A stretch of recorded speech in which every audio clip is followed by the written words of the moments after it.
Bulldozer वाले बाबा, bulldozer मामा, bulldozer man, सरकारी तंत्र के विवादित इस्तेमाल की वजह से पिछले कुछ वर्षों में खूब सुर्खियां बनी। बुलडोजर से प्रेम बीजेपी के मुख्यमंत्रियों को रहा है तो कांग्रेस वाले भी पीछे नहीं हैं। लेकिन अब बुलडोजर वाले इंसाफ पर फिलहाल ब्रेक लग गया है। सुप्रीम कोर्ट ने ब्रेक लगाते हुए काफी कुछ कहा है। आज हम इसी पर बात करेंगे और इसके आने वाले समय में नतीजों को भी समझेंगे। और इधर सुप्रीम कोर्ट ने सरकारों के बुलडोजर एक्शन पर 1 अक्टूबर तक के लिए रोक लगा दी है।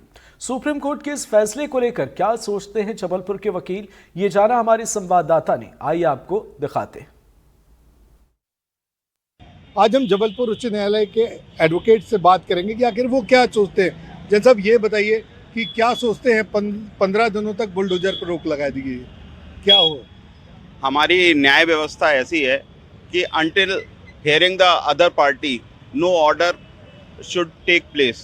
Supreme Court has taken cognizance on the various issues which were coming up in the shape of demolition on public premises. So Supreme Court has made it clear that until जब तक कि यह निश्चित नहीं हो जाता कि demolition was not politically motivated, हालांकि पब्लिक रोड और जो अदर इंक्रोचमेंट्स हैं उस पे अभी तक सुप्रीम कोर्ट ने कहा है कि वो हो सकते हैं। अदर डिमोलिशंस जो होंगे वो बिना सुप्रीम कोर्ट की लीव के नहीं हो पाएंगे। इसकी अगली तारीख 1 अक्टूबर नियत की गई है। न्याय व्यवस्था है और हमें न्याय व्यवस्था का सम्मान करना चाहिए। देखिए, आज के समय में बहुत सारे ऐसे रिवेंज बुलडोजर के थ्रू लिए जा रहे हैं और मुझे लगता है कि हमारे देश में 50 to 60% जो कंस्ट्रक्शन है वो इलीगल ही है। कहीं ना कहीं आपको कोई ना कोई इलीगैलिटी दिख जाएगी, लेकिन ये जो सिलेक्टिव पॉलिसी होती है कि कुछ लोगों के कंस्ट्रक्शन को गिराना किसी और वजह से, ये पूरी तरह से गलत है। तो इसीलिए जो माननीय उच्चतम न्यायालय ने जो आदेश दिया है वो सराहनीय है और उस ऑर्डर की आज के समय में बहुत अधिक आवश्यकता थी। जो बुलडोजर की के संबंध में जो सुप्रीम कोर्ट ने ऑर्डर किया है, that is good for the citizen of India, because all person have a fundamental right of properties. तो एटलीस्ट कोर्ट अगर इस पर इनिशिएट करेगी, उनके राइट्स को प्रोटेक्ट करेगी। डेमोलिश करना दैट इज़ इलीगल, वो जो मैटर है that is doesn't matter, that is a matter, I think that is matter concern by the court is better option for the peoples. और इस पर अगर कोर्ट अगर इस तरीके से डायरेक्ट इन्वॉल्व होगी और चीज़ों को करे तो वो बेटर है। अगर सरकार इन्वॉल्व होगी without any inquiry, without any trial, अगर किसी का घर टूटेगा, that is not good for the India, also for citizen of India. Bulldozer का न्याय था, ये संविधान के जो हमारे मूल अधिकार हैं इनके विरुद्ध में था। किसी व्यक्ति ने अगर कोई अपराध किया है तो उसके मकान को तोड़ देना, जो उसके पैतृक संपत्ति है या उनके पूर्वजों के द्वारा बनाए गए, ये न्याय विपरीत था। और सुप्रीम कोर्ट ने जिस तरीके से आदेश किया, रोक लगाई है, ये बहुत ही सही फैसला है। सुप्रीम कोर्ट ने कल एक अहम टिप्पणी ये की है कि अधिकारी अपने आप को जज ना समझे, और ये भी स्पष्ट किया अपने आदेश में कि जो फुटपाथ पे कार्रवाई होती है या रेलवे पे कार्रवाई होती है अतिक्रमण की, या कहीं जल है या कुछ ऐसी निकासी को अवैध रूप से रोका जाता, तो उनको आप तोड़ सकते हैं, अदरवाइज ऐसे नहीं। जो मेन टिप्पणी इसमें यही है कि अधिकारी अपने आप को जो जज समझ रहे हो। फिर केंद्र ने ये भी कहा कि हाथ ना बांधें अधिकारियों के, तो सुप्रीम कोर्ट ने ये कहा कि भाई इससे कोई ऐसी आफत नहीं आ जाएगी। और लाखों लोग बेघर हो गए हैं अपने आप में, क्योंकि अनावश्यक कार्रवाई थी, तो रोक लगाना ठीक है, जरूरी था। सुप्रीम कोर्ट इसमें बिल्कुल सही है और 1 अक्टूबर तक के लिए है। मुझे ऐसा लगता है कि 1 अक्टूबर तक कोर्ट उसको ऑब्जर्व करेगी और उसके बाद कोर्ट उसमें एक कोई पुख्ता जजमेंट देगी जिसके आधार पे इलीगल कार्रवाइयाँ तो रुकेंगी, लीगल कार्रवाई को नोबडी कैन स्टॉप। जहाँ तक मध्य प्रदेश हाई कोर्ट के एडवोकेट्स का ये मानना है कि ये फैसला कानूनी रूप से पूरी तरह सही है और अभी कोर्ट ऑब्जर्व कर रही है। 1 अक्टूबर के बाद जो फैसला देगी वो पूरे देश में मान्य होगा। वीरेंद्र शर्मा के साथ संजीव चौधरी, एनडीटीवी के लिए। तो बुलडोजर एक्शन अब सवालों के घेरे में। हमारे साथ मेहमान जुड़ गए हैं, सबसे आपका परिचय कराते हैं। मंजरी जैन, भारतीय जनता पार्टी से बहुत बहुत स्वागत है आपका। धर्मेंद्र शर्मा, प्रवक्ता कांग्रेस, आपका भी बहुत बहुत स्वागत है। सबाजीत यादव जी हमारे साथ रिटायर्ड IAS ऑफिसर हैं, बहुत बहुत स्वागत है सर आपका। और आदित्य जैन, वकील सुप्रीम कोर्ट, आपका भी बहुत बहुत स्वागत है। सारे मेहमान हैं और कई सवाल हैं, उन्हें आज टटोलने की कोशिश करेंगे। लेकिन सबसे पहले सबाजीत यादव जी, कानून संगत इस एक्शन को कहेंगे जो अब तक लिए गए, कानून के दायरे में लिए गए, या फिर सरकारी आदेश जो आए या फोन कॉल के जरिए या कैसे भी उस मामले पर प्रशासन ने कार्रवाइयां की है, जितने भी एक्शन लिए गए, क्या कहेंगे आप? देखिए, जो एक्शन लिए गए वो कानून सम्मत तो कहे नहीं जा सकते थे। दिक्कत दो चीजों की है। पावर को जब लेजिटिमेट किया जाता है तो सत्ता बनती है, और सत्ता जब पावर का गलत तरीके से उपयोग करती है तो अपना औचित्य खो देती है। लेकिन दुर्भाग्य है कि हम डेमोक्रेसी में हैं और लोगों ने अपने इस कृत्य का, एक ढंग से कहा जाए तो मेजॉरिटी की गवर्नमेंट होने का, इस पर और किसी वर्ग को, किसी को लक्ष्य करके ज्यादातर कार्यवाही करके इसको लेजिटिमेट बनाने की भी कोशिश होती रही। और ऐसा नहीं है कि ये केवल आज की या महीने, 2 महीने, 4 महीने की घटना है, काफी लंबे समय से, और बहुत सारे लोगों को इससे उजाड़ दिया गया। इसी के साथ दो चीज थी। अभी तो एक मुद्दे पर बात हुई है, दूसरे मुद्दे पर आप सोचिए कि एक मुख्यमंत्री शरेआम कह दे कि ठाए ठाए कर दूंगा, ये, और लोगों का इनकाउंटर हो रहा हो, आप इसको किस रूप में औचित्यपूर्ण कह सकते? हमारे को न्यायालय में जाने में या न्यायालय से यह इस प्रकार के रोक और आदेश आने में एक बहुत लंबा टाइम गुजरा है, और उसमें न जाने कितने परिवार, न जाने कितनी जिंदगियां हो गई हैं, और बहुत सारे लोग आज सभी हम सब सोच रहे हैं कि बहुत अच्छा हुआ सुप्रीम कोर्ट का। सोचिए कि हम लॉलेसनेस की स्थिति में भी पहुंच चुके थे।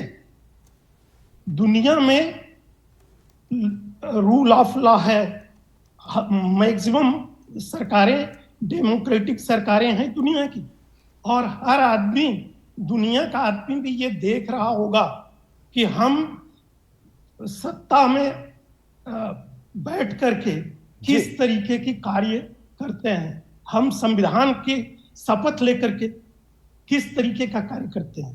तो ये बड़ी ही गंभीर बात है वास्तव में।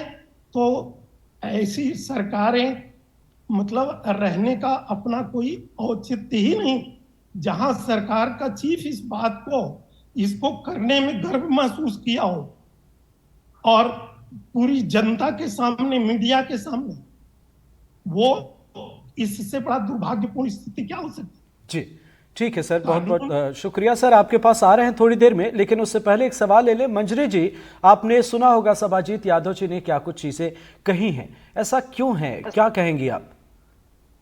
नहीं, मुझे नहीं लगता, जैसे समरजीत जी कह रहे थे कि किसी एक वर्ग को लेकर साधा गया, एक वर्ग के ऊपर कार्रवाई की गई। ऐसे कई सारे मध्य प्रदेश के उदाहरण है जिसमें किसी भी विशेष एक वर्ग को नहीं निशाना बनाया गया, बल्कि कई ऐसे उदाहरण हमको देखने को मिलते हैं जिसमें बहुसंख्यक लोगों के जो अतिक्रमण थे उनको भी हटाया गया है। ठीक है मंजरी जी, लेकिन सवाल ये नहीं है, सवाल ये है कि ओवरऑल हम एक्शन पे बात कर रहे हैं। जो एक्शन हुए क्या वो कानून संगत हैं, ये सवाल था, और इसको सबाजीत जी ने कहा कि नहीं है। अब क्या कहेंगे आप? जो भी एक्शन हुए वो सब नियम के अनुसार ही हुए, नियम विरुद्ध कोई भी एक्शन नहीं हुआ। यदि अतिक्रमण किया है तो उनको नोटिस दिया गया है, जिस तरह से कार्रवाई होनी चाहिए थी उसी तरीके से कार्रवाई हुई है।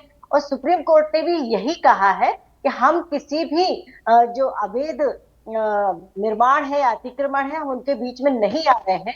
लेकिन कुछ जिन लोगों ने, जैसे कि एक संस्था द्वारा जिसका नाम है जमीयत उलेमा हिंद सहित अन्य लोगों ने जो सुप्रीम कोर्ट में याचिका लगाई थी, उसके ऊपर सुनवाई के दौरान कहा गया कि उन्होंने ये कहा कि कोर्ट में जो केस चल रहे हैं उन पर भी कार्रवाई की गई, उनके अतिक्रमण हटाए गए। तो ऐसा एक भी केस नहीं है। यदि है तो आप न्यायालय में क्यों नहीं गए? नहीं नहीं, अगर आप कह रही हैं कि सारी चीजें कानून संगत हुई हैं मंजरी जी, जैसा आप कह रही हैं, आपके ये वर्ड्स हैं, तो फिर अदालत को इस मामले पर अपने रिएक्शन क्यों देने पड़े? समझते हैं जरा अदालत ने क्या कहा है। आदित्य जैन साहब हमारे साथ हैं, सुप्रीम कोर्ट के वकील।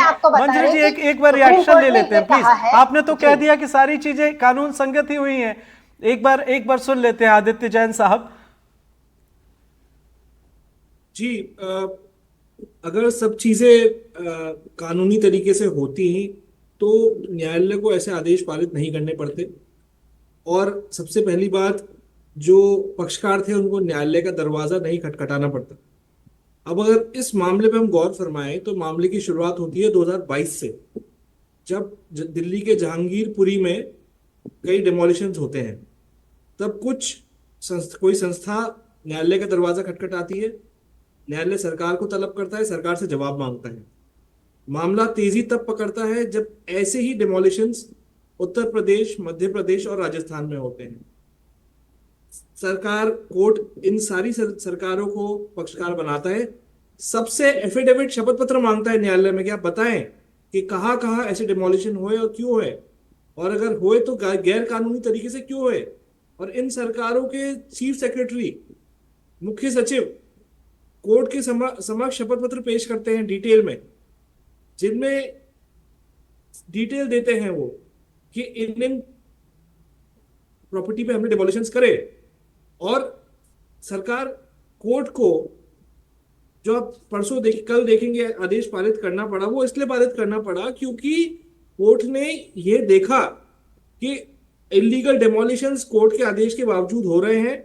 इसलिए कोर्ट ने यह आदेश पारित करा कि 1 अक्टूबर तक कोई भी पूरे देश में कहीं भी अगर इलीगल डिमोलिशन हो रहा है तो उसको रोका जाए। कोर्ट के अनुमति के बिना कोई भी प्रॉपर्टी को हाथ नहीं लगाए। हालांकि कोर्ट ने यह भी बोला, अगर कोई गैर कानूनी तरीके से इंक्रोचमेंट कर रहा है पब्लिक पाथ पे, फुटपाथ पे, एक नदी नाले की जमीन पे और जगह, और इलीगल कंस्ट्रक्शन कर रहा है, तो उसके खिलाफ एक्शन लिया जा सकता है। पर कोर्ट ने पूरे देश में एक आदेश पारित करा जो बहुत कम होता है। तो कोर्ट की नजर में ऐसा चीजें थी कि ये हर जगह, हर राज्य में ऐसी घटनाएं हो रही हैं, तो इसलिए कोर्ट को ये संज्ञान लेना पड़ा इस मामले का, और 1 अक्टूबर तक सारी इलीगल डिमोलिशन पे रोक लगानी पड़ी। अब देखें कि अगली तारीख है 1 अक्टूबर 2024 जी, पर सरकार ने कोर्ट के समक्ष खुद बोला है कि हम आपके आदेश की पूर्णतया पालना करवाएंगे। और इस संदर्भ में उत्तर प्रदेश सरकार ने कोर्ट के समक्ष शपथ पत्र भी दिया है कि हम कोई भी इलीगल डिमोलिशन नहीं करेंगे। तो शपथ पत्र देने का मतलब क्या है? मतलब आप पहले कर रहे थे।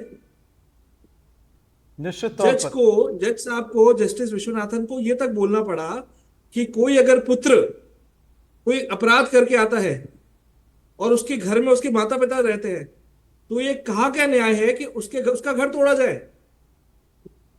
बिल्कुल सही, बिल्कुल सही। आदित्य जैन साहब, अब आगे देखना होगा इस मामले में क्या होता है। धर्मेंद्र जी आपके पास आएंगे, लेकिन उससे पहले मंजरी जी से एक सवाल ले लेते हैं। मंजरी जी, अदालत ने कहा ये महिमा मंडन बंद हो, इतनी जल्दबाजी क्या है? ये महिमा मंडन क्यों मैम? एक्शन ले लिए जाते हैं, आपको कहीं से खबर मिली, आपने एक्शन ले लिया, बुलडोजर लेकर निकल गए, सड़कें बनवाई, वहां भी महिमा मंडन, बुलडोजर एक्शन पर भी महिमा मंडन। तो ऐसा लग रहा है जैसे आपने मान लिया है कि हम जो कर रहे हैं वो सबसे बेहतर है। देखिए, हमने महिमा मंडन नहीं किया है, ये लोगों द्वारा किया जाता है, उसको बताया जाता है, उसको सोशल मीडिया पर जानबूझकर उसको डाला जाता है। हमने, अगर कोई गलत तरीके से अतिक्रमण कर रहा है और उसको यदि सरकार कार्रवाई कर रही है तो इसको हमने कभी महिमा मंडन करने की कोशिश नहीं की। दूसरी बात, जो आदेश जैन जी कह रहे थे कि गलत तरीके से जो अवैध प्रॉपर्टीज ढहाई गई हैं, तो हमने कभी भी गैर कानूनी पे, फिर बार बार आपसे वही कह रही हूँ, कोर्ट ने भी जो कहा है उसमें देखिए लाइन क्या है, मैं आपको पढ़ के सुना देती हूँ कि अवैध अतिक्रमण के बीच नहीं आ रहे हैं, जमीयत उलेमा हिंद सहित अन्य सुप्रीम कोर्ट में याचिका दाखिल की है अन्य ने। इस याचिका में यह कहा गया कि कोई केस कोर्ट में होने के बावजूद बुलडोजर के जरिए घर ढहाए जा रहे हैं। याचिकाकर्ता ने यह कहा, लेकिन याचिकाकर्ता ये बताएं कि कौन सा ऐसा केस है और आप न्यायालय में अभी तक क्यों नहीं गए। भाई कोर्ट के पास यदि कोई विक्टिम जाएगा, अपनी याचिकाकर्ता कोई जाता है याचिका लेकर, तो उस पर विचार करता है, तो तब तक के लिए कोर्ट ने रोक लगाई है, उसके ऊपर कोई फैसला नहीं दे दिया है। और कोर्ट ने यह भी कहा है कि यदि सरकारी जमीन पर या सरकारी संपत्तियों पर किसी तरीके का अतिक्रमण है और उस पर किसी तरीके का उन्होंने प्रतिबंध नहीं लगाया है, अब नियम अनुसार अपने प्रशासन जो है वो अपनी कार्रवाई कर सकता है। मुझे लगता है इसे गलत तरीके से पेश किया जा रहा है, जबकि इसमें स्पष्ट है। और मैं ये कहती हूँ कि यदि किसी का गलत तरीके से अतिक्रमण हटाया है तो वो न्यायालय की शरण में क्यों नहीं गए। ये तो याचिका करता जा रहे हैं ना, ये इसमें कौन है विक्टिम, किसका ढहाया गया है घर जो गया है अभी तक अदालत में, ये बताइए ना। ठीक है, आपने जो सवाल कहे हैं वो हम समझेंगे। वापस आकर एक बार धर्मेंद्र जी से एक रिएक्शन ले लेते हैं। लेकिन दो चीज़ें आपने कही हैं। एक तो आपने बताया कि कोर्ट ने कहां कहां पर इसे अभी रोक नहीं लगाई है, तो अधिकारियों के हाथ पूरी तरह से बंधे नहीं है। जहां पर ज़रूरत है, जैसे रेलवे की चीज़ें हो गई या सड़क निर्माण में अगर कहीं मुश्किल आ रही है, सड़क पर अवैध अतिक्रमण है, तो वहां पर फ्री है। लेकिन जो एक्शन लिए जा रहे थे उस पर तो स्टे लगा ही है। अब बात को भले आप किसी भी तरह से घुमा के कहने की कोशिश करें, आपके पास आते हैं धर्मेंद्र जी। ठीक है, मंजरी जी आपने महिमा मंडन के सवाल पर कहा कि हम महिमा मंडन नहीं करते। लेकिन हमने कई तस्वीरें देखी हैं जहां मंचों से बीजेपी के नेता महिमा मंडन करते हुए नजर आते हैं। धर्मेंद्र जी बेहतर तरीके से बताएंगे। धर्मेंद्र जी, बीजेपी का कहना है कि हम महिमा मंडन नहीं करते हैं, सोशल मीडिया के थ्रू महिमा मंडन आम लोग करते हैं, हमने कभी कहीं महिमा मंडन नहीं किया।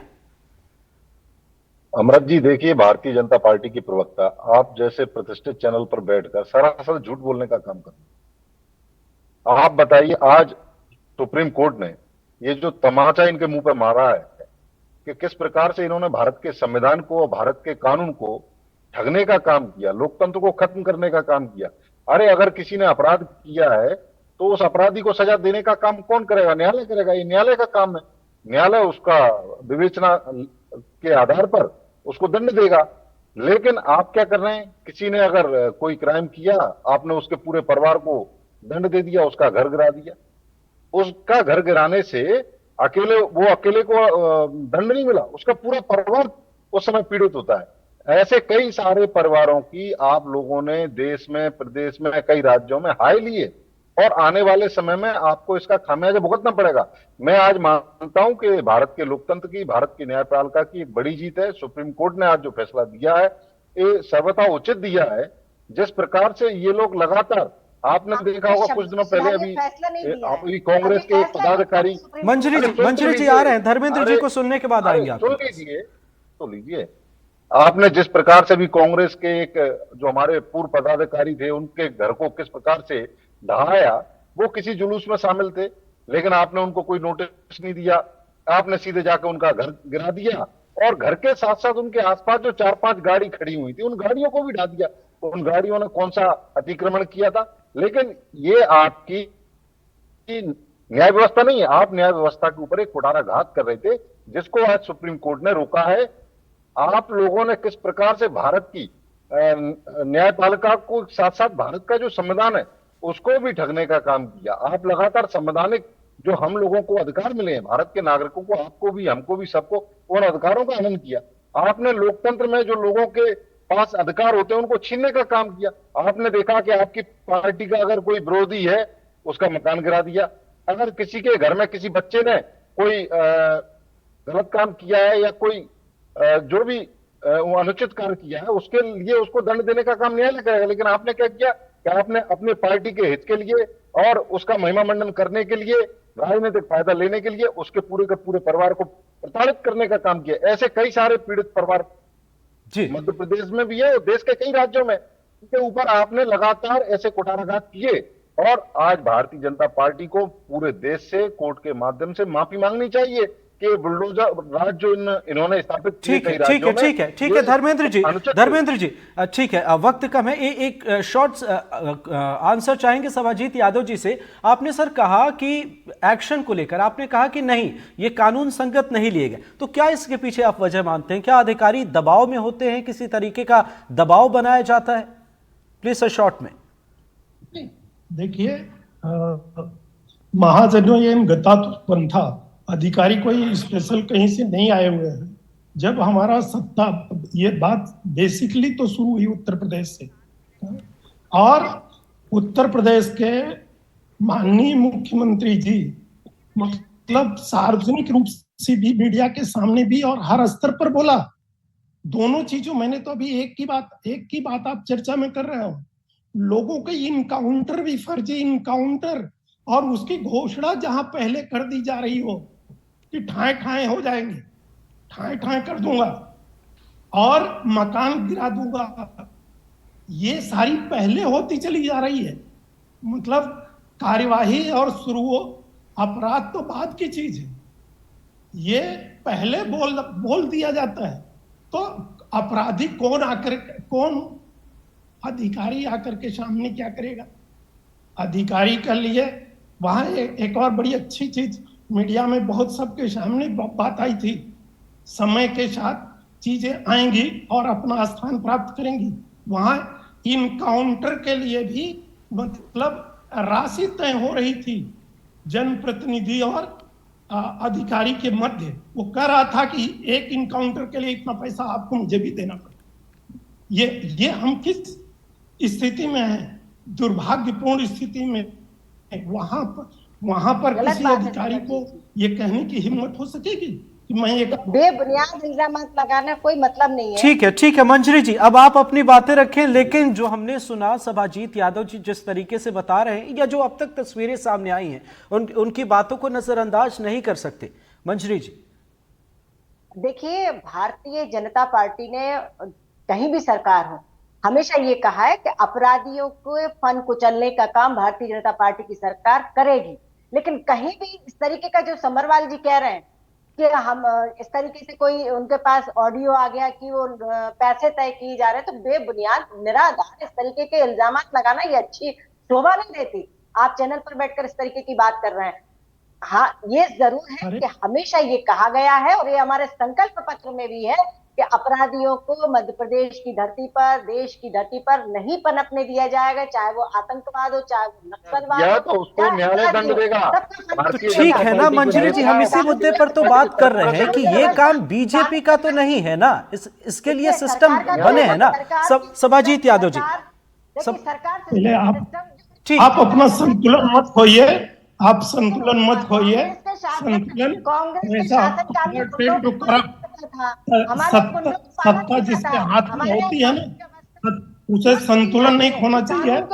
आप अपना संतुलन मत, हमने तो ये कहा, ये जो किया गया है वो आज का कृत्य नहीं है, ये 2 साल। बिल्कुल सभाजीत यादव जी, बिल्कुल मंजरी जी, सभाजीत यादव जी कह रहे हैं, सभाजीत यादव जो कह रहे हैं, इसमें ऐसा नहीं है कि चीजें जो है वो नजर नहीं आती, ऐसा नहीं है। तो इस वजह से ये सवाल बन जाते हैं। और जो आप खुलकर यहाँ पर कह भी रही हैं कि हम आपराधिक तत्वों को नहीं पनपने देंगे, या एक्शन को लेकर जो अभी तस्वीरें सामने आई हैं, सिस्टम जो है सरकार के अधीन चलता है और सरकार की जवाबदारी होती है कि जनता को एक अच्छा माहौल दिया जाए। और दूसरी बात, ये कांग्रेस का शासनकाल नहीं जहाँ गुंडे पाले जाते थे, यहाँ गुंडों को कानून के हाथ नहीं बांधे जाते, गुंडों को। ठीक है मंजरी जी ठीक है, लेकिन ये चीजें कानून संगत होंगी ना, कानून संगत होंगी ना ये चीजें। देखिए ना, वही मैं कह रही, उस समय कांग्रेस के शासनकाल में कानून के हाथ बांधे जाते थे। नहीं, बात अभी की है मंजरी जी, पहले की बात नहीं करते हैं ना। सवाल ये है कि अभी के मामलों को लेकर जो एक्शन लिए गए उसी पर कोर्ट ने अपनी बातें कही है ना। यहाँ पर कोर्ट ने याचिकाकर्ता की बात पर बात कही है। याचिकाकर्ता ने कहा कि जो केस कोर्ट में चल रहे हैं उन प्रॉपर्टी को भी ध्वस्त किया गया। अगर अब कोर्ट, ठीक है, कोर्ट आकलन देख रहा है, आकलन कर रहा है, उसके बाद उन्होंने उतने 15 दिन का 1 अक्टूबर का समय दिया है, उन्होंने ये नहीं कहा अभी तक। ठीक है, तो ये 1 अक्टूबर के बाद देखेंगे इस मामले में अपडेट क्या आता है। धर्मेंद्र जी प्लीज, मंजरी जी जरा धर्मेंद्र जी को सुन लेते हैं। धर्मेंद्र जी, मंजरी जी कौन होती है अपराधियों को सजा देने वाली? ये न्यायालय का काम है। अगर किसी ने अपराध किया है तो उसको न्यायालय दंड देगा। दूसरी बात, भारतीय जनता पार्टी के जो नेता हैं जिन्होंने अपराध किए, आपने उनके घर क्यों नहीं जाए? एक दलित आदिवासी के लोग भारतीय जनता पार्टी के नेता मूत्र विसर्जन करते हैं, आप बताइए क्या उसका मतलब? भारतीय जनता पार्टी के नेताओं के द्वारा किस प्रकार से महिलाओं को जंपर से कुचला गया, रीवा की घटना भूल गई क्या? क्या भारतीय जनता पार्टी के नेताओं का, अरे सुन तो लीजिए, सुनने का माध्य रखिए। एक तो आप भौकड़ा बहुत जल्दी जाती हैं, आप सुनने का माध्य रखिए। अरे थोड़ा शांत रहिए। मंजरी जी प्लीज, एक एक करके मंजरी जी आपने अपनी बातें रख ली हैं, धर्मेंद्र जी को सुन लेते हैं एक एक करके। वैसे दर्शकों को कुछ समझ में चीजें नहीं आएंगी, हम सब जब एक साथ बोलना शुरू कर देंगे तो। मंजरी जी प्लीज धर्मेंद्र जी को सुन लेते हैं प्लीज। अमृत जी, ये मंजरी जी की बौखलाहट है, और मंजरी जी ये जानती है कि भारतीय जनता पार्टी के नेता बहुत बुरी तरीके से इस समय लज्जित महसूस कर रहे हैं अपने आप को। इन्होंने किस प्रकार से गुंडाराज फैलाया, किस प्रकार से कानून को हाथ में लेने का काम किया। भारतीय जनता पार्टी के नेताओं द्वारा रीवा में महिलाओं को डंपर से कुचलने की कोशिश की गई, लेकिन उनके मकान भी तोड़े गए। तो मंजरी जी नहीं बोली। और ऐसे कई सारे वाक्य हैं जिनमें भारतीय जनता पार्टी के नेताओं ने ऐसे कुकृत किए, लेकिन उनके मकान नहीं गिराए गए। लेकिन जैसे किसी दूसरी पार्टी का नेता या दूसरे किसी समुदाय का कोई व्यक्ति इनको दिख जाए तो राजनीतिक रोटियां सेकने के लिए कानून को अपने हाथ में लेकर उनके घर तोड़ दिए गए बिना किसी नोटिस के। ये सरासर गलत किया और इसका पश्चाताप इनको करना चाहिए। मैं तो ठीक है। और धर्मेंद्र जी, अब ये मामला अदालत में है, एक बार जरा समझ लेते हैं। आदित्य जैन साहब प्लीज शॉर्ट में, 1 तारीख के बाद क्या कुछ चीजें होने वाली हैं, क्या वहां पर हम देख सकते हैं? जी, 1 तारीख तक सारी जो प्लीडिंग्स एफिडेविट है वो रिकॉर्ड पे आ जाएंगे। जो सरकार के मुख्य वकील थे सॉलिसिटर जनरल, उनने समय मांगा था कि इस मामले की सुनवाई 1 अक्टूबर को हो, तो उनकी इस प्रार्थना पे कोर्ट ने सारे मामलों की सुनवाई 1 अक्टूबर तक स्थगित कर दी है। अब 1 अक्टूबर को जितनी भी याचिकागण है जी, सारी सरकारों से को सुना जाएगा। सारी जो याचिकागण है इसमें कई सारी एप्लीकेशंस लगी हैं। जामिया उलत हिंद तो है ही, उसके साथ कई सारी और इंडिपेंडेंट याचिकाएं भी लगी हैं और पक्षकार भी पहुंचे हैं न्यायालय, उन्होंने भी दरवाजा खटखटाया है, तो उन सबको सुना जाएगा। कोर्ट सारी एक एक केस को एग्जामिन करेगी, एक एक डॉक्यूमेंट के थ्रू जाएगी, और उन केसों में जिसमें इलीगल डिमोलिशन कोर्ट ये देखती है हुआ है, कोर्ट उनमें घर वापस बनाने के आदेश दे सकती है, मुआवजा देने के आदेश दे सकती है, और जिन अधिकारियों ने ये इलीगल डिमोलिशन कैरी आउट किए हैं उनके खिलाफ सख्त से सख्त कार्रवाई के आदेश भी दे सकती है। बिल्कुल, आपने सही कहा। साथ ही साथ इन मामलों में फुटपाथ पे कब्जा हुआ है, रिवर बेड पे कब्जा हुआ है, पेवमेंट पे कब्जा हुआ है, वहां कोर्ट ने अपना रवैया सख्त रखा है और बोला है उन इंक्रोचमेंट्स को हटाया जाए। बिल्कुल आदित्य जी, आपने बिल्कुल ठीक कहा। तो अब आगे इस मामले में देखना होगा क्या कुछ होता है, कुछ अपडेट भी सामने आ सकते हैं और थोड़ा इंतजार भी करना पड़ सकता है। बहुत बहुत शुक्रिया हमारे साथ जुड़ने के लिए मंजरी जी, धर्मेंद्र जी, सभाजीत यादव जी और आदित्य जैन जी, आप सभी का बहुत बहुत शुक्रिया। हमारी नजर है आगे भी आपको पल पल की अपडेट से रूबरू कराएंगे। फिलहाल हमारे इस खास पेशकश में इतना ही। नमस्कार।